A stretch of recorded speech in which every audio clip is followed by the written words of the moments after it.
Hey y'all, welcome back to the Hero Homestead channel. My name is Zach. I'll be your host for the video again today. Hope all is doing well. Hope everyone is having a good time and you all have had some good conversation with your people and started a good dialogue and gotten through your day without being, stuck in a room silently and awkwardly with your family. But anywho, it's been a good, busy day today. My day was all about heavy lifting. That is a giant fridge that came out of the house to be replaced by an even bigger fridge. Thanks to the girlfriend for that. But it was necessary. Having 4 kids takes a lot of food and they're all getting bigger, so needed more space. But it gave me my topic for today to talk about with you all. I know a lot of people have talked about the idea of normalcy bias. And for those who don't know, that is what is normal is what is always expected. Therefore, it can cause some lag in decision making or some discrepancy in how quickly you move when things are happening around you. For an example, let's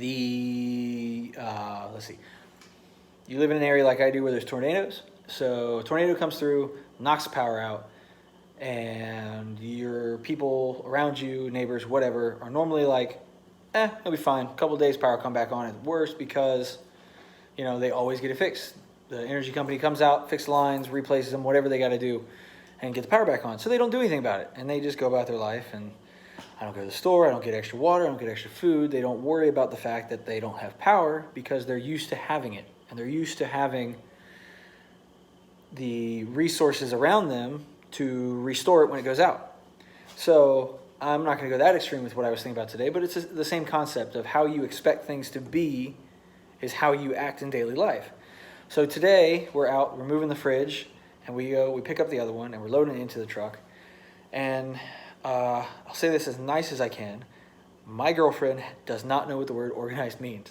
And she's very, she's a super genius smart, her whole family is. So they are the kind of people that they'll start something, and then they'll move on to something else, and something else, something else, and they have all this stuff floating around in the air that they're doing.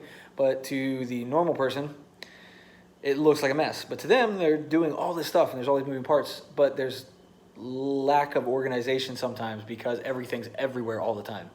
And for someone like me who's incredibly type A, everything has its place, everything is organized.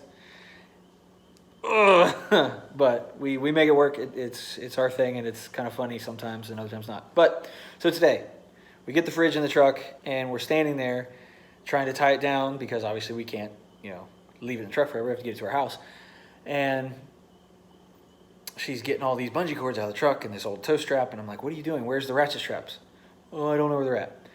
Okay, I know we just bought some new ones, is the conversation we're having, but they're not there. We're trying to figure it out. Because, again, it's not organized. It's not where it is. So I'm getting frustrated.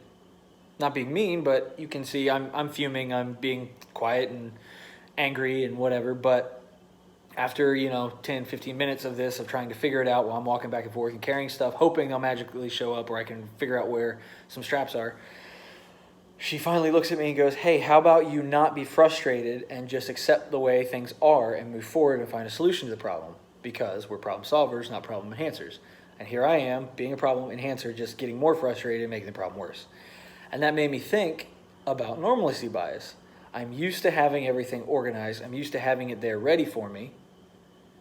But it wasn't. So what am I doing? I'm the problem. And there's so many of us. Every person I've ever met has done this at least once. Some of us do it all the time. Where you expect something to be the way it should be. It's not. So instead of going, all right, well, this is how it is. Let's move on with it and find the solution and make it work, or take the necessary steps to get it done anyways. Instead of doing that, we stop. And we are stuck in this place of, I'm angry. And this doesn't make sense. It should have been this way, or I shouldn't be running out of whatever I'm run out of, or, it should just work. It's a machine, or it's a utility, or it's whatever it is. Your expectation does not match your reality. And all of us always stick in the what is normally supposed to happen space instead of moving to the what is your reality space and getting your problem solved. So I took a minute, stepped back, and got it done, because I thought, oh, I know how she operates, and I separate things. So I reach under the back seat, and of course, where I stowed it, there was an extra strap and an extra ratchet got it done. We were able to get the fridge home, which was great. And the day wasn't ruined by me being angry and frustrated and dwelling on it open-endedly. So, in everyday life, normalcy bias is a big problem. We need to find ways to solve our problems with what we have. I lived in California for a while, wanted to be an actor and filmmaker, had some fun with it, which was great. And one of the first things I learned early on when I was doing like student films and like my own short film stuff was the book written by the director Robert Rodriguez, Rebel Without a Crew. And the whole point of that was he knew he wanted to be a filmmaker. He knew he wanted to do that career and that lifestyle and have fun doing those things. Wasn't rich, wasn't born into money, wasn't born into opportunity, had nothing. So his main thing was work with what you have. And that has served me in every aspect of my life. And it is a perfect example of what you can do to get through the problems of normalcy bias, because you have to go, okay, I don't have this tool. What do I have? Well, in the case today, if I hadn't found it, I had enough bungee cords. I mean, thankfully, from where we were picking up the fridge to where we had to go with it was less than 5 miles, which was great. So if I hadn't done that, I would have, taken off my shoelaces if I had to, because you have to make it work. You can't just go and hope for the best. Or, worst case scenario, you unload the fridge back out of the truck, you drive to the store, you buy rope, or you buy a ratchet strap, if it's available. But that's the kind of mindset you have to have. You have to go, I don't care. I don't have time to be angry right now. I don't have time to worry about that stuff right now. I have to solve my problem. All I'm doing by being angry in these situations or frustrated in these situations is now I'm upsetting the people around me. I'm upsetting myself more, and I'm going nowhere. Nowhere whatsoever. I'm standing there doing nothing because I'm allowing myself to do it. And to be successful in any situation, especially if you're the person that's, in charge or leading the crew, or, you're running the show for whatever it is you're doing in that moment, whether it's your family, your job site, or in general, just a project, even as simple as picking up a fridge, you can't just stand around going, well, I'm angry because it's not the way it's supposed to be. Everyone else is going to stand around and not only get nothing done, but now they're going to feel bad and it's going to be awkward and tense. So things are going to be uncomfortable. And life just got that much harder because now you have to fix the problem you had of how do I get my fridge home? But you then have to fix all the other problems you just created. Upset my girlfriend.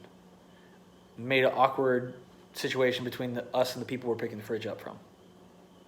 What if they have more stuff you want? Now they're not going to be so quickly to invite you back over to get it. Or if you're at work and you're always frustrated and you're throwing your tools because nothing's where you left it or it's not functioning the way it is and everything's difficult, probably not going to get the next job you bid on. If it's your household, your kids, your spouse, whoever, they're not going to cooperate and help you out as much the next time they're asked to, because they know that the second things go out of line or you're not getting the expected outcome instead of the realistic outcome of what could be, they're not going to want to help you. And then now you have 2 problems. Can't get it done, and can't get any help to get it done when you do finally find your solution. And that sucks. So don't be a victim to normalcy bias. Be a problem solver, not a problem enhancer. It's very simple. I mean, for some of us. Today, for me, it wasn't. I'm just as guilty as the next guy. So I would implore you all to take the time, think things through, and always, always, always open mind. It's hard. It's very difficult. Ask anybody. I'm one of those people that when I see it in my head, that's the way it is. That's the only way it can be done. That's the right way to do it. And when it's not, well, why not? It doesn't make any sense. Why wouldn't it be that way? I thought of it. I thought it through. And for sure, that's the only way it can be done. Even though the person to my right and the person to my left, they're doing the exact same thing as me, are doing it completely differently in their own way, and they're getting it done equally as well. Everyday life, every person on the planet does everything their own way. So why is the way that I think it should be considered normal? Normal is relative. What's normal to me is weird to him or her or them. It is. So always do what you can to keep your mind functioning outside the box. Keep your mind open to discussion. Keep your mind open to other ways of getting things done. And always have option A, B, and C. I mean, yeah, prepare. If I had checked the truck before we left, we wouldn't have had that problem. But that was my fault. So I only had myself to blame. No one else. No one else to blame but me for the problem that I was in, that I was frustrated at, and wanting to blame other people for whatever. But it was my fault. And that's what it was. So solved my problem, got it done, had to solve my other problems I created by apologizing and saying, okay, you're right, I shouldn't have got frustrated, that was dumb, and I wasted everybody's time. And thankfully, I'm not some crazy person. I don't yell and scream and shout. I just get kind of stoic and cranky, and it's just like, oh, Zach's cranky. But I could have had 15 more minutes of my life smiling, enjoying the weather, having happy, laughing conversation instead of being cranky about it. And I know 15 minutes doesn't seem like a whole lot, but how many times do you do that in a week? 4 times, that's an hour of your life. 1 hour every week, 52 hours in a year. That's a whole week's, more than a whole week you would put in at your day job of being upset, being frustrated over something you thought was normal and it wasn't. You willing to waste that much time? Give up a whole week of your life? You could, literally, people take vacations to have constant happiness. What if all that time you wasted was how it was depicted of your happiness? That's how your vacation was going to be. Spend your time wisely. Who cares about normal? Care about being successful and positive. Worry about being the person that can go, oh, this is how it should have been, but it's not. I have these resources now available in front of me, so let's get it done. We're going to do it this way instead, and it may not be perfect, and I might be stressing about it, but I can still get it done and get the same desired outcome that I wanted to begin with. And who's to say that wasn't the way it was supposed to be all along? Not me. I don't know. I'm not the grand designer of all things. Sometimes it's just a lesson that we have to learn of, hey, maybe you should listen to her or him or your kids because they're there with brains. And thankfully, I've been blessed to be around people that are brilliant, super smart. All I got is working with my hands and a little bit of street smarts that I've learned along the way. And I'm dealing with people that they can look at something and see how it functions in less than 10 seconds and rip it apart and put it back together and make it even better than it was before. Super smart. So I've had a lot to learn about normalcy bias of what I think should be happening and what is happening is different. So as you go out into the world the next few days and things aren't going your way, your copier jams up, your kid can't figure out how to help you with the project that they're working, they can't get the tools to go, they can't hold their flashlight, whatever it is, take a minute, teach them. Step back and teach yourself. See what they're doing and go, huh, maybe they're doing it better than me. Maybe they know something I don't because they have a better perspective. I heard a friend of mine a few years ago, same kind of problem. I was getting frustrated. And he told me, he said, do you know why the wise man who climbed up to the top of the mountain never sat down? He says, because that man had the best perspective out of everyone. Not because he was above everyone, but because everyone else around him was constantly just sitting down and letting things be. Don't let it be. Stand up. Get your perspective. See every option and opportunity that's out there. Do what you gotta do to get it done. Be happy while you do it. Or at least be positive, and you'll be, more thrilled with your result. So, as I said, I now have a garage fridge as well as my house fridge, which is great because we all know what goes in the garage fridge. Yep. And we all know that there's good, delicious food in the house fridge. So, like all things, we got it done because that's what heroes do.